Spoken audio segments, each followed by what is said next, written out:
The Mountain Carvers. They carved palaces from solid rock and mastered the unforgiving desert. They were one of the most advanced civilizations of their time. Their strength and artistry, the stuff of legend.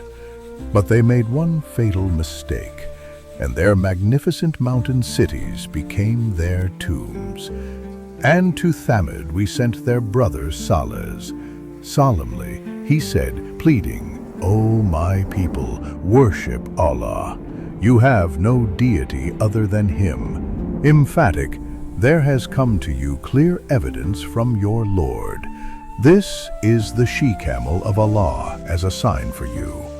Warning. So let her eat within Allah's earth, and do not touch her with harm, or there will strike you a painful punishment. Surah Hud 11:64. Centuries before the final prophecy, in the arid valleys between the Hijaz and Tabuk, a region now famed for the spectacular rock-cut ruins of Mada'in Salih, lived the people of Thamud. As successors to the people of Ad, they were blessed with even greater ingenuity. They were masters of stonemasonry, hewing vast, intricate homes and halls directly from the faces of sandstone mountains. These were not mere caves, but ornate palaces, their cool, cavernous interiors, a testament to a people who commanded their environment. Allah had granted them long lives, robust health, and fertile lands that bloomed in the midst of the desert. In their midst was a man they all respected, Salih alayhi salam. He was known for his wisdom and integrity, a man they looked upon with good anticipation, believing he would become a great leader to uphold their traditions. The curve in Salih's heroic journey began here, with the immense personal sacrifice of turning against the very expectations of the people who admired him. His divine mission required him to challenge their emerging idolatry and the festering arrogance that grew from their prosperity. He saw their blessings turning into a veil of pride and knew he had to speak, even if it meant losing his esteemed place among them. Their magnificent homes, once a reason for gratitude, had become monuments to their own ego. They began to feel invincible, attributing their success to their own strength. Lifeless idols began to appear in their grand halls. The stage was set for a confrontation, not with an invading army, but with a prophet from among their own ranks, bearing a truth that would shake their rock-solid world to its core. The impossible sign. They dared their prophet to produce a miracle, to prove his divine connection. So Allah sent them a sign from the heart of a mountain, a miraculous she-camel. But this living, breathing miracle would become the focus of their hatred, a daily test of their obedience that would ultimately seal their doom. Prophet Salih alayhi salam stood before his people, his heart aching for them. He pleaded, "O my people, worship Allah. You have no deity other than Him." He reminded them of the fate of Ad, begging them to see the signs of God's favor all around them. But the elites of Thamud, intoxicated by their power, reacted with scorn. "O Salih," they taunted, "you were among us as a source of good anticipation before this. Do you forbid us from worshiping what our fathers worshipped?" Surah Hud 11:62. They demanded a miracle, not from a sincere desire for truth, but as an arrogant challenge. So Salih prayed, and Allah answered in the most spectacular way. Before their astonished eyes, a massive, pregnant she-camel emerged miraculously from a solid rock. This was Naqatullah, the She-Camel of Allah. The conditions were simple. This is the She-Camel of Allah, so let her eat within Allah's earth, and do not touch her with harm. Surah Al-Araf 773. Her presence was a test. The community's water source was to be shared, one day for the people, one day for the she-camel. In return, on her day, she produced enough milk to nourish the entire community. The heroic journey of Salih, alayhi salam, now entered a new, intensely stressful phase.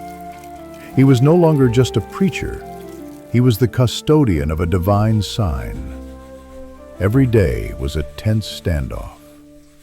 While some common folk felt awe, the arrogant leaders grew resentful. The she-camel was a constant living rebuke to their authority. The water sharing was a logistical and political disruption they despised. This beautiful miracle became a burden in their eyes.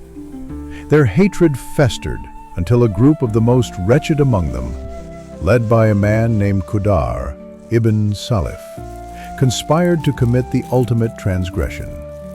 Despite Salih's desperate warnings, they ambushed the she-camel and brutally hamstrung her, killing the divine sign they had demanded. The mournful cry of the dying animal echoed through their valleys, a prelude to the symphony of their own destruction. Salih, seeing their final unforgivable act of defiance, delivered the chilling ultimatum: enjoy yourselves in your homes for 3 days. That is a promise not to be denied. Surah Hud 11:65. The final scream.